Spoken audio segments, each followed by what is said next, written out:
이 동전의 한 면만 볼 수 있다고 합니다. 그래서 사람들이 보는 거는 이 동전이 사실은 양면으로 돼 있고 앞면과 뒷면의 그림이 다 다르죠. 그런데 동전의 양면이 분명히 다른데 한 면만 보고 이 500원짜리 동전은 500이라고 써 있어만 한다면 우리는 완전히 잘 보지 못하는 거죠. 근데 대부분 다 이 한 면만 본다는 거예요.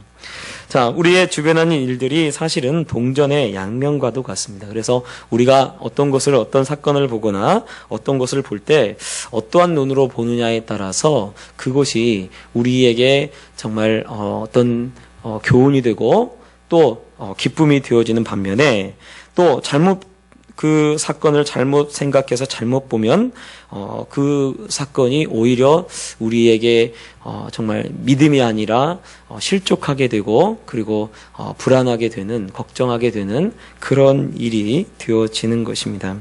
그래서 사실은 우리가 항상 어떤 마음을 가져야 하냐면 하나님의 눈으로 보려고 애를 쓰셔야 돼요.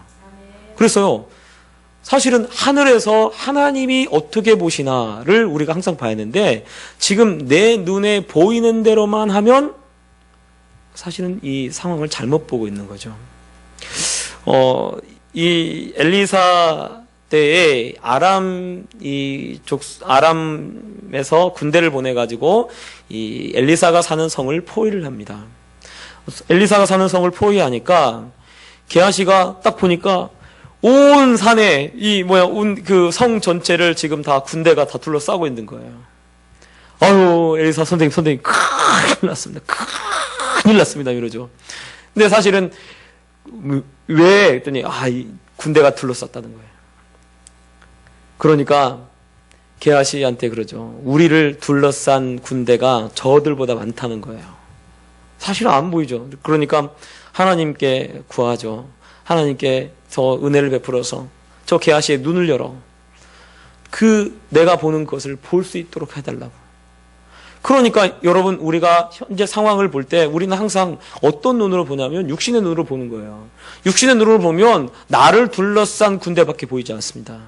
그런데 엘리사의 눈으로 보면 엘리사는 영안을 열어서 보니까 나를 둘러싼 군대만 보는 게 아니고 나를 둘러싼 군대를 넘어서 나를 보호하고 있는 군대, 천군 천사를 보고 있는 거죠. 항상 우리가 이 신앙생활 할 때 우리의 신앙생활이 이 육신적인 눈에 보이는 것이 다가 아닙니다. 이것을 우리가 항상 기억해야 돼요. 그래서 신앙생활은요, 영적인 신앙생활이에요. 내가 지금 이렇게 걸어가고 있고 내가 이렇게 살고 있지만 내 주변에 항상 나를 지키는, 나를 섬기는 천사가 있는 것이고요. 그리고 내 신앙생활을 파괴하는 사단의 세력이 항상 내 삶을 어떻게든 나를 넘어뜨리려고 애를 쓰고 그렇게 하고 있는 영적 싸움이고 영적 전쟁이라는 것을 우리가 알아야 합니다. 저녁 예배 나와야 하는데, 오늘 어떤 성도님이 집에 가시면서 저녁 예배 나와야 하는데 속으로 나오시면 돼요. 나오시면 제가 그랬어요. 나오시면 돼요. 근데 사실은 이제 이 몸이 피곤하고 지치고 그러니까 이제 못 나오시는 거죠. 또 힘들으니까 못 나오시는 거예요. 근데 사실은 몸만 과연 힘들어서 못 나오는 거나 우리가 좀 그걸 좀 생각해 보셔야 돼요. 과연 정말 아까 제가 오늘 아침에 얘기했듯이 여러분 공수훈련 받는데 정말 다리를 이루고 다녀요. 밥으로 갈 때도 밥도 우리 이 알배기면 그러잖아요. 이 팔도 알배기고 다리도 알배기니까 이렇게 이 식판을 이렇게 들었는데 이러고 가요. 이러고 다 한 사람도 빠짐없이 다 이러고. 그런데 호루라기 소리 휙 나니까 이러고 이렇게 천막에서 이러고 나오다가 호루라기 소리 나니까 막 뛰어요. 저도 그래, 저도. 이게요, 사람이 정신문제예요, 정신문제.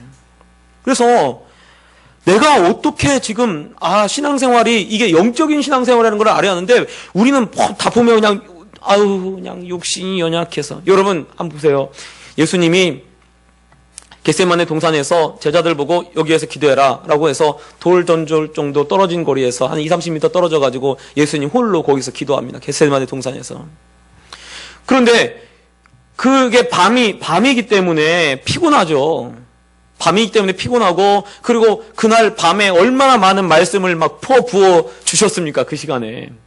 그리고 이제 밤에 기도하러 거기까지 또 간 거예요. 그럼 얼마나 제자들도 사실은 굉장히 피곤하죠. 6월절 준비도 했어야지. 아침부터 이렇게 했지. 예수님이 마지막 시간이니까 막 계속해서 이 말씀을 막 그렇게 하셨지. 밤이 깊도록 그렇게 얘기를 하신 거예요. 그리고 나서 겟세마네 동산에 갔어요. 겟세마네 동산에 딱 갔더니 거기서 그러시잖아. 여기서 기도해라. 시험에 들지 않도록 깨어 기도해라. 그러니까 제자들이 예수님이 기도하고 딱 돌아왔더니 어떻게 하고 있어요? 자고 있어요. 주님이 책망하시죠. 내가 1시 동안도 깨어있을 수 없느냐. 시험에 들지 않도록 깨어 기도하라. 3번 갔다 오셨는데 3번 다 자고 있어요. 그 말은 그게 무슨 말입니까? 사실은 육신이 피곤해 할지라도 깨어서 기도할 수 있다는 거예요. 깨어서 기도할 수 있는데 내 육신이 약하니까 피곤하니까 저녁 예배 나와야 하는데 이러고 이제 나와야 하는데 하고 못 나오시는 거죠. 물론 정말 피곤하시고 힘들어서 그렇지만 사실은 마음 문제거든요. 마음 문제. 우리가 이거 아셔야 돼요. 그런데 이 마음 문제가 영적인 문제하고도 연관이 되어 있습니다. 물론 육신이 지치면 영적으로 처지는 것도 있어요. 그런데 또 반면에 영적으로 좀 내가 지거나 다운되면요, 육신도 지어요. 이게 이렇게 상관관계가 되어 있습니다. 그러니까 사실은 우리가요, 어떻게 생각을 해야 하냐면, 항상 어떤 사건이 일어나거나 어떤 상황이 들어갈 때 우리가 이 영적인 싸움이 있다는 것을 우리가 아셔야 돼요. 그래서 영적인 전쟁에서 승리하면 거기에 놀라운 하나님의 축복이 따라오는 줄 여러분 아시기 바랍니다. 오늘 사실은 오늘 본문에도 이 바울이 지금 법정으로 유대인들에 의해서 유대인들이 붙잡아가지고 바울을 이 총독 앞에로 데리고 가고 있습니다. 그래서 12절에 이렇게 시작하죠. 갈리오가 아가야 총독되었을 때 유대인이 일찍 일어나 바울을 대적하여 법정으로 데리고 가서라고 되어 있어요. 이 아가야 지방에서 2개의 가장 큰 성이 있습니다. 그것은 첫 번째 성은요, 아덴이고요. 두 번째 성은 바로 이 고린도입니다. 그래서 이 고린도에서 바울이 복음을 계속해서 이렇게 전하니까 지금 그 앞에 절에 보면 1년 6개월을 머물면서 그 가운데 하나님의 말씀을 가르쳤다라고 되어 있습니다. 그런데 여기 말씀에 갈리오가 아가야 총독이 되었을 때는 바울이 고린도에서 한 7개월에서 8개월 정도 복음을 전했을 때에 이 갈리오가 이 총독으로 아가야 총독으로 오게 되었던 거예요. 그러니까 사실은 이 아가야 총독으로 오게 되니까 새로운 총독이 오면 대부분 빌라도도 그렇죠. 빌라도도 왜 예수님을 내어줍니까? 왜 예수님을 내어주냐면 그 사람들의 이 유대인들의 민심을 얻기 위해서 예수님을 내어주는 거예요. 민심을 얻기 위해서. 근데 보통 총독들이 처음 이렇게 오면 대부분 그 지방에 처음 왔잖아요. 처음 와서 그 백성들이 이것 좀 해주세요 라고 하면 총독이 대부분 그 백성들의 소원을 대부분 거절하지 않고 들어줍니다. 그러니까 왜 지금 유대인들이 여지껏 사실 고린도에서 계속해서 대적했어요. 고린도에서 나오는 이 이야기를 보면 유대인들이 계속해서 바울을 대적했어요. 항상 대적했습니다. 그러니까 다른 데서는 바울이 이렇게 한 적이 없어요. 그런데 여기 이 고린도에서만큼은 옷에 먼지를 떨어버리고 에이! 이러고 나는 저기 이방인에게 가겠다. 너희가 거절했으니 이방인에게 가겠다라고 이방인에게로 가는 이야기가 고린도에만 여기 적혀 있는 것입니다. 그만큼 그렇게 대적을 많이 했단 말이에요. 그런데 고소를 할 때 사실은 그 당시에 끝나고 총독이 없었던 게 아니에요. 총독한테 붙잡아가지고 고소할 수 있는데 그렇게 고소하지 않아요. 그리고 새로운 총독이 왔을 때 기회다 한 거죠. 기회다. 이제 기회다. 이거 바울 붙잡아가지고 가서 우리가 이 바울을 고소하면 분명히 이 총독이 우리의 소원을 들어줄 거다라고 하는 확신이 있었어요. 그래서 총독이 바뀔 때, 갈리오가 아가야 총독이 되었을 때, 그때 이 사람들이 이 바울을 데리고 총독 앞에, 총독이 법정에 판단할 수 있는 이 법정으로 이 바울을 데려간 거예요. 그리고 이렇게 얘기합니다. 13절에 이렇게 얘기합니다. 말하되 이 사람이 율법을 어기면서 하나님을 경외하라고 사람들을 권한다 하거늘 이라고 얘기를 하죠. 유대인들이 주장하는 것은 이 사람이 율법을 어긴다라고 얘기를 해요. 여기서 이 율법은 지금 우리 말씀의 율법이 아닙니다. 여기서 율법은 로마법이에요. 로마법. 그럼 로마법이 뭔가? 로마법에는요, 그 로마 정부에서 인정하지 않은 종교를 전하면 불법입니다. 그러니까 지금 유대인들이 주장하는 것이 무엇이냐면 이 사람이 로마법을 어기면서, 즉 로마에서 공인된 유대교가 아닌 다른 종교를 지금 이 사람이 전합니다 라고 하면서 고소했던 거예요. 그러니까 사실은 이렇게 이 고소를 받는 것이 어쩌면 이 유대인들 입장에서는 당연한 거죠. 왜냐하면 기독교하고 유대교는 완전히 다르다라고 지금 이 사람들은 여기고 있는 거예요. 그러니까 지금 유대교는 로마에서 인정한 종교죠. 그리고 포기할 수 있도록 그렇게 했는데, 한 종교인데 이거는 로마의 정부에서 인정하지 않았다는 거예요. 여러분이 다 아시듯이 기독교를 언제 인정하냐면 313년에 그 로마 황제가 313년에 인정을 해요. 그때부터 로마에서 인정받는 종교가 됩니다. 그 전까지는 사실은 기독교가 그 종교로서 인정받지 못했어요. 그리고 그 핍박하게 되고 그렇게 되어지는 종교였죠.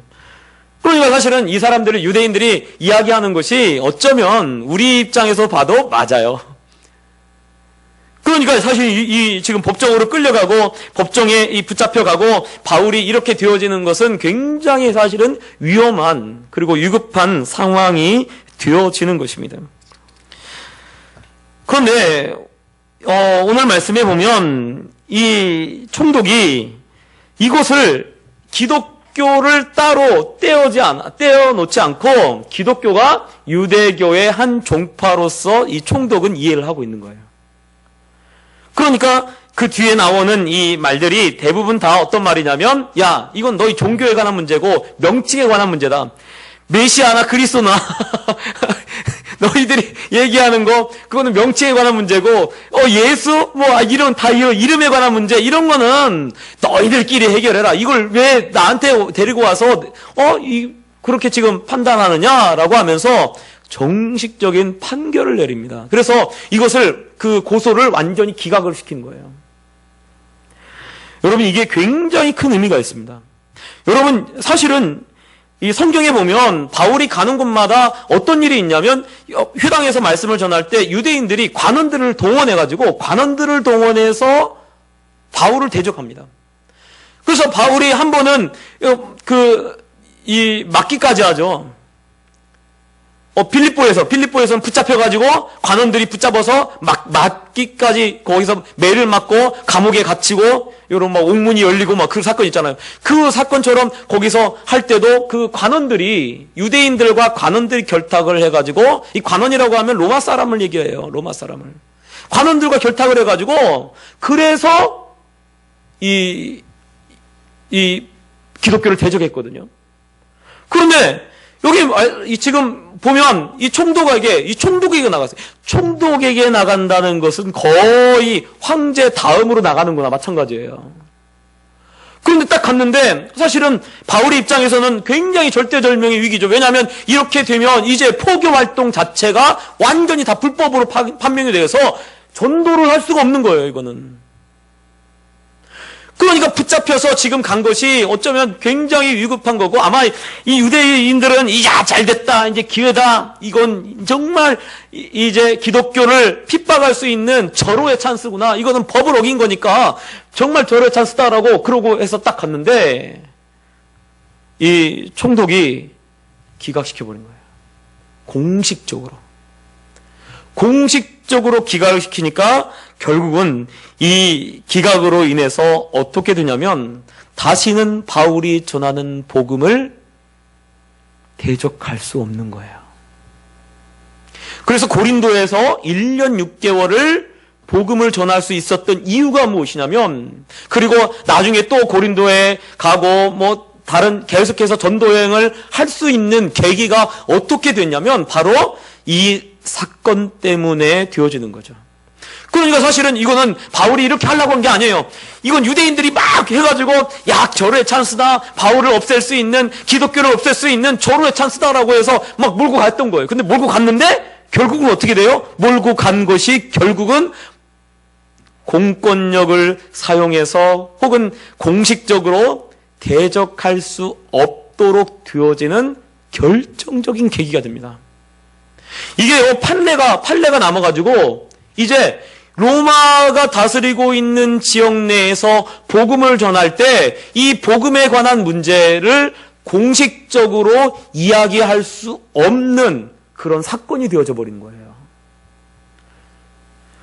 그러니까 사실은 보면 다른 때도 이렇게 막 붙잡히기도 하고, 다른 때도 막 이렇게 대적에서 쫓겨나기도 하고, 데살로니가에서 쫓겨나서 베레아로 가고, 베레아에서 쫓겨나서 아덴으로 가고 이랬잖아요. 그런데 그때는 하나님이 이렇게 하지 않았어요. 그런데 고린도에서 와서 비로소 하나님이 이렇게 하는 것입니다. 그것은 이 갈리오라고 하는 사람이 굉장히 공정한 사람이었습니다. 그리고 사실은 나중에 보면 네로 황제의 그 암살에 이 관여가 돼서 나중에 숙청을 당해요.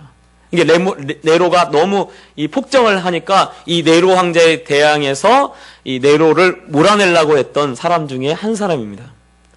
굉장히 이 사람이 의로운 사람이고, 그리고 굉장히 이 판결을 정직하게 행하는 사람이에요. 근데 이 사람이 이 갈리오가 이 아가야 총독으로 딱 오게 되었을 때 하나님께서 이 사람을 사용하고 계신 거예요. 그래서 만약에 여러분 바울이 지금 나중에 예루살렘에 붙잡혀가지고 막 있을 때 이 벨릭스라는 사람도 있고 다른 사람 나오잖아요. 막 그 왕들이 총독들이 나오는데 총독들이 바울을 왜 구류해야 됩니까? 바울한테 돈을 좀 받으려고 해요. 그래서 구류해 둡니다. 근데 사실은 이 총독들이 다 공정한 게 아니에요. 빌라도 같은 사람은 어떻습니까? 빌라도도 분명히 이 사람이 잘못하지 않았다는 걸, 예수님이 잘못하지 않았다는 것을 알아요. 그런데 민심이 원하니까 어떻게 해요? 빌라도가 예수님을 내어주는 것처럼 그런 총독들이 대부분이에요. 그런데 이 갈리오라고 하는 이 총독이 굉장히 이 판결을 공정하게 하고, 그리고 아주 의로운 사람입니다. 그래서 이 사람이 총독이 되었을 때 하나님께서 바울을 법정 안에 세워요. 바울을. 그러니까 이게 지금 무엇을 보여주냐면, 하나님이 이 법정으로 법정으로 데려갔던 이것이 오히려 복음이 더욱더 많이 전파되도록 하는 그러한 계기가 되어지도록 하기 위해서 하나님이 모든 조건을 만족시키고, 그리고 그렇게 이끌어 가고 있는 것을 보여주는 것입니다. 그래서요, 하나님은요, 적절한 시기에 바울을 재판에 넘겨줘서 그 바울을 통해서 복음이 더 이상 방해받지 않도록 하나님이 지금 그렇게 일을 행하고 계신 것을 오늘 말씀이 우리에게 보여주고 있는 것입니다. 하나님은요, 이렇게 일하시는 거예요. 우리의 삶 속에서도 이 바울에게 행하셨듯이 똑같이 그렇게 일하고 계신 줄 여러분 믿으시기 바랍니다. 그래서요, 사실은 위기가 아니라요, 여러분 계속 말씀드리지만 기회가 되고 있는 거예요. 위기는 결코 나를 넘어뜨리고 나를 무너뜨리기만 하기 위해서 찾아오는 것이 아니라 오히려 나를 바꾸고 새롭게 하고 그렇게 만들기 위해서 이런 상황을 완전히 변환시키기 위한 하나님의 놀라운 섭리라는 것을 우리가 이 말씀을 통해서 깨달으시길 바랍니다. 그래서요, 상황을 바꾸시는 거예요. 새로운 일을 시작하기 위해서 여러분 위기가 찾아오는 거예요. 그 위기 앞에 무너지고 위기 앞에 그냥 주저앉고 그 어려움 앞에 주저앉으면 그건 아무런 일도 안 일어납니다. 그런데 그 위기가 오히려 하나님의 섭리로 알고 그 위기 앞에서 기도하고 위기 앞에서 더 열심 내고 더 주를 위해서 나가고 그렇게 하면요, 그 위기가 오히려 그 사람을 발전시키고 그 사람을 더 나은 방향으로 만드는 하나님의 놀라운 섭리가 되고 기적을 맛보는 계기가 되어지는 줄 여러분 아시기 바랍니다. 그래서 항상 보면 위기 뒤에 뭐가 오냐면 항상 하나님의 축복이 나타나요. 그런데 다 그러나 그러지 않아요. 어떤 사람한테는 그 위기가 닥치면 그 위기에 그냥 무너져 버립니다. 그런데요, 믿음의 사람한테는요, 위기가 닥치면 항상 그 위기가 오히려 더 그 한 단계 뛰어넘는, 한 단계를 더 나아갈 수 있는 그런 결정적인 계기가 되어진다는 거예요. 다니엘도 그렇고요. 다니엘도 위기가 있으면 그 위기 앞에 다니엘과 세 친구들이 어떻게 합니까? 더 하나님의 신앙을 드러내고 더 그 위기 앞에서 무릎 꿇고 기도하고 그 위기 앞에서 금식하고 기도하고 그렇게 하니까요, 오히려 그 사람들을 그 왕이 높이고 그리고 하나님의 이름이 드러나는 그런 계기들이 되어집니다. 요셉도 마찬가지예요. 요셉이 어려움을 당할 때마다, 항상 보면 어려움 당할 때마다 그 어려움 뒤에 뭐가 있었냐면 기적이 있었어요. 그러니까 여러분, 우리가 어려움이 있어요. 어려움이 막 생겨요. 그러면 어떻게 하나? 정말 이거를 믿음으로 잘 이겨내봐야겠다. 정말 좀 넘어가야겠다. 이게 영적인 문제구나. 자꾸 사탄이 나를 짓누르고 정말 이 문제 앞에 엎드리라고, 무너지라고 그렇게 이 사탄이 나를 자꾸 힘들게 하는구나 라고 생각을 하시고 여러분 믿음으로 넘어가시기 바랍니다. 정말 기도로 넘어가시기 바랍니다. 그러면 반드시 그것이 오히려 하나님이 우리를 위해서 베풀어 놓은 놀라운 섭리를 발견하게 되고 경험하게 될 줄 믿습니다. 또 오늘 말씀에 보면 주님께서 원래 이 9절에 18장 9절에 이렇게 말씀하시죠. 밤에 주께서 환상 가운데 바울에게 말씀하시되 두려워하지 말며 침묵하지 말고 말하라. 10절에 내가 너와 함께 있음에 어떤 사람도 너를 대적하여 해롭게 할 자가 없을 것이니 이는 이 성중에 내 백성이 많음이라. 사실은 하나님께서 이렇게 나타나셔서 이렇게 말씀하시는 밤중이라고 하는 것은 바울이 기도할 때예요. 왜냐하면 빌립보에서도 바울이 밤중에 찬송하면서 신라와 같이 기도하거든요. 그러면 여기서 밤중이라고 하는 것도 마찬가지로 밤중에 기도했던 거예요. 그리고 마게도냐로 건너갈 때도 밤중입니다. 밤중에 기도하다가, 그러니까 지금 뭐냐면 이 바울이 기도하는 습관 중에 하나가 뭐가 있냐면 밤중에 기도하는 게 이 습관이 있어요. 그러니까 언제 나타나냐 보면 항상 바울은요 밤중에 나타납니다. 여러분, 우리가 새벽 기도하잖아요. 하나님이 언제 나타나냐면 새벽에 나타나요. 금요기도에 내가 금요기도에 꾸준히 참석하잖아요. 그럼 하나님 언제 나타나요? 금요기도에 나타납니다. 그렇게 말씀하셔요. 그리고 그때 은혜 베풀어 주시는 거예요. 바울이 지금 밤중에 하나님께서 이렇게 나타났다는 것은 바울이 사실 굉장히 힘든 거죠. 여기 고린도에서 복음 전하는 것이 고린도 이 교회에서 또 복음을 전하고 이 교회를 이끌어가는 것이 녹록지가 않은 거예요. 힘든 거예요. 힘드니까 누가 나타나요? 하나님 나타나는 거죠. 힘드니까. 오죽했으면 하나님이 나타나셔서 이렇게까지 말씀하셨을까? 다른 지역에서 말씀 안 하셨어요. 아덴에서도 말씀 안 하시고 베레아에서도 말씀 안 하시고 데살로니가에서도 말씀 안 하셨어요. 그런데 고린도에서만큼은 이렇게 말씀하시는 거죠. 그런데 보세요. 오늘 말씀이 내가 너와 함께 있으면 어떤 사람도 너를 대적하여 해롭게 할 자가 없다.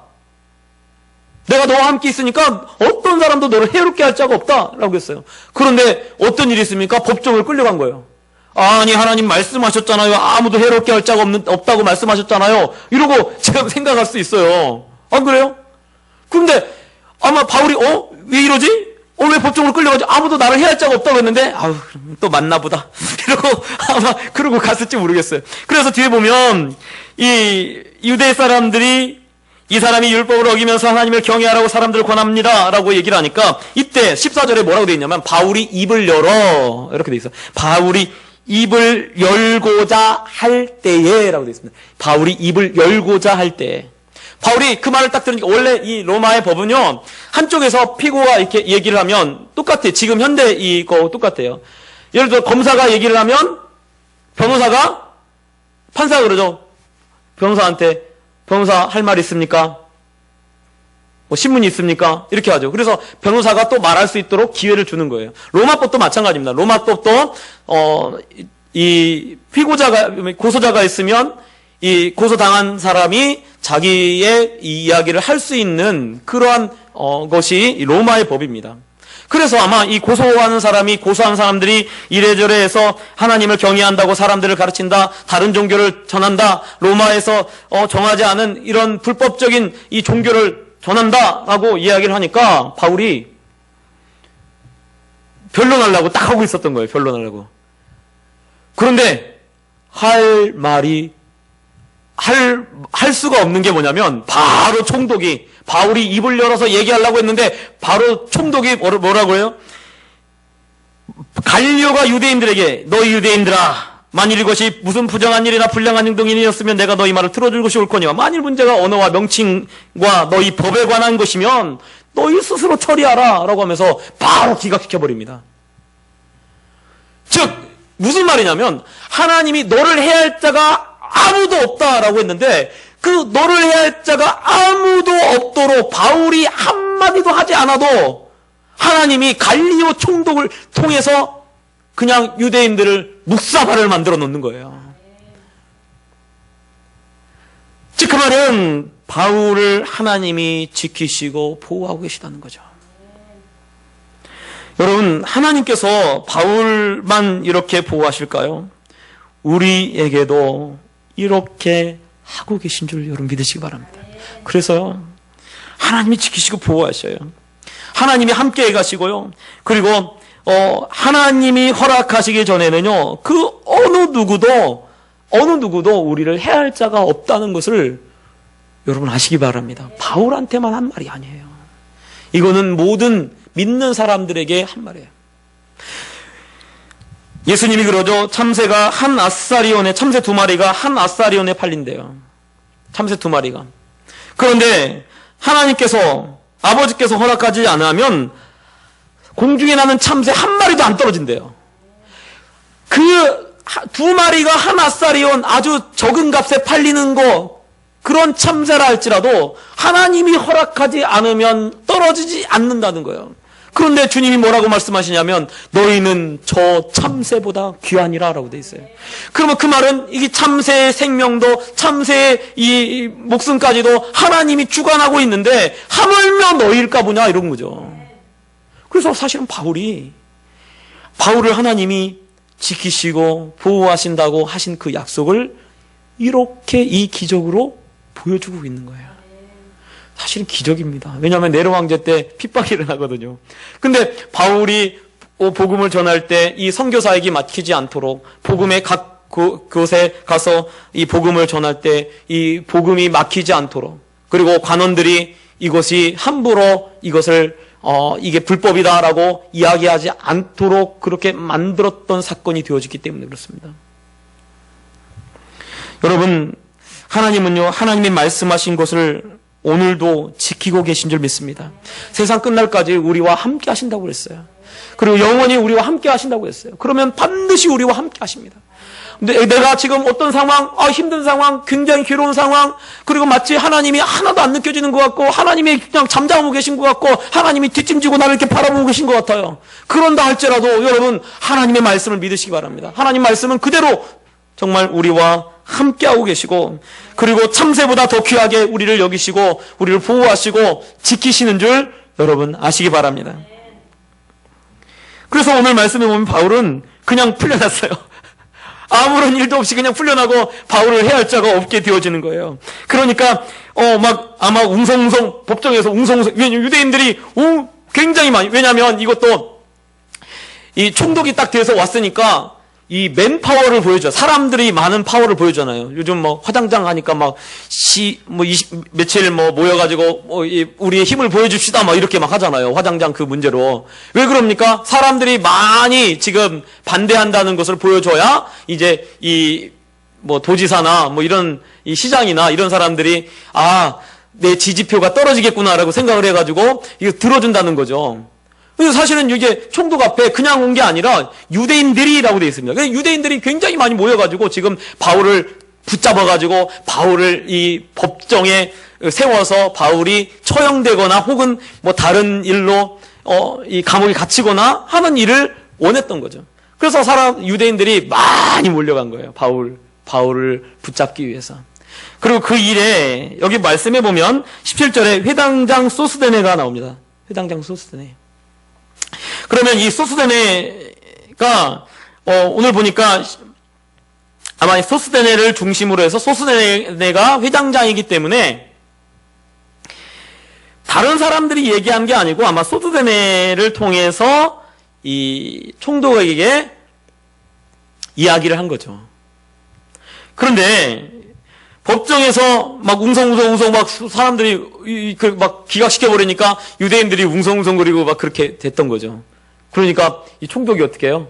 법정에서 쫓아내요.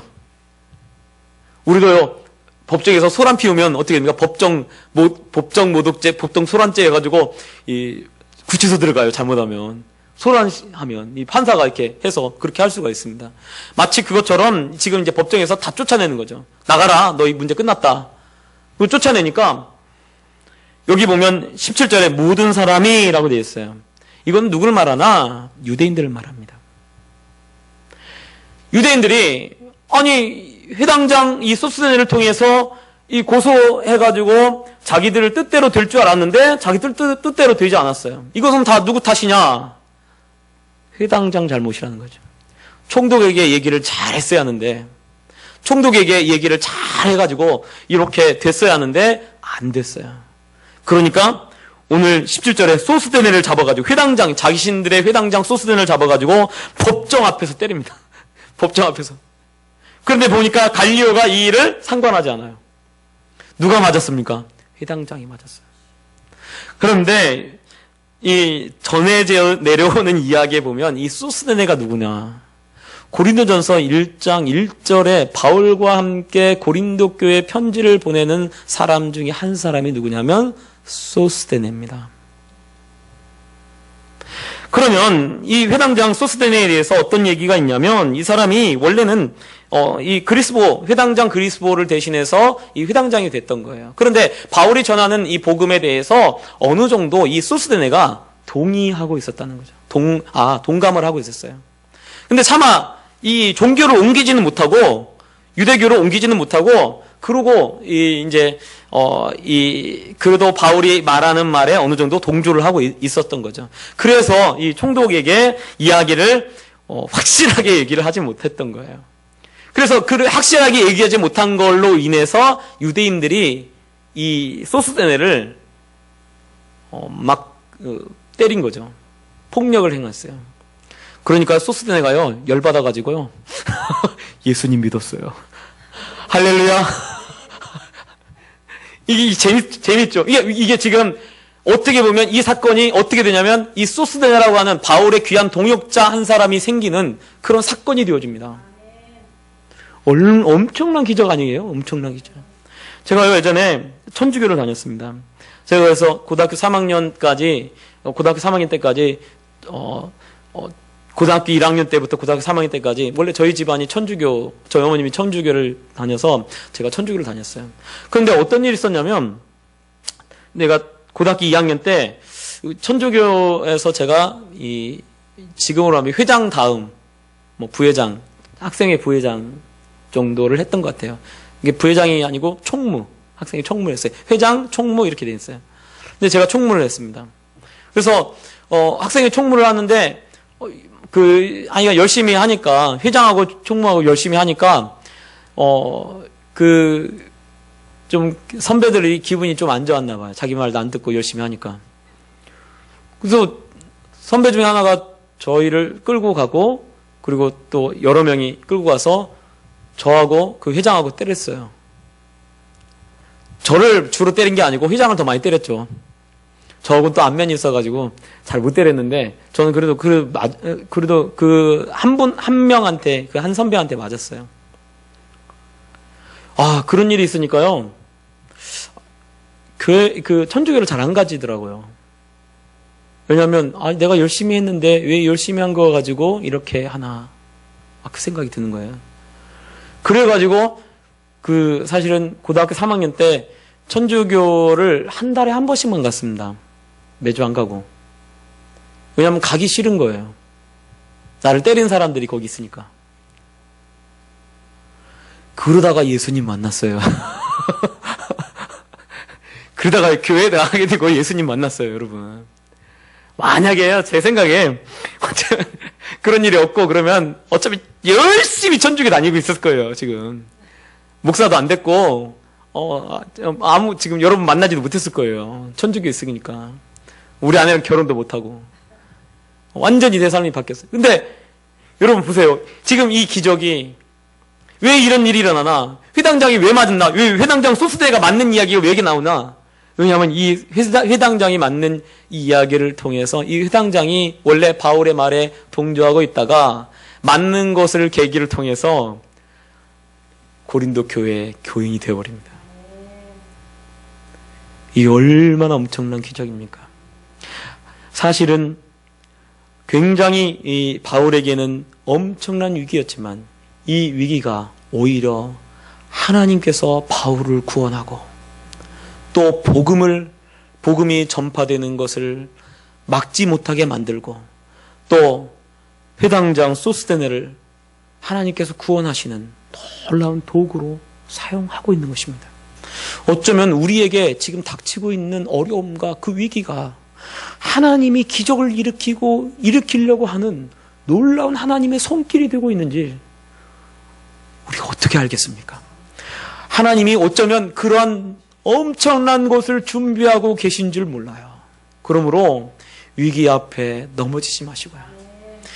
영적인 싸움이라는 것을 꼭 기억하시고 영적인 싸움에서 이 영적인 전쟁에서 정말 기도로 믿음으로 승리하시는 그런 우리 성도님들 되시길 예수님을 부탁드립니다. 기도하겠습니다.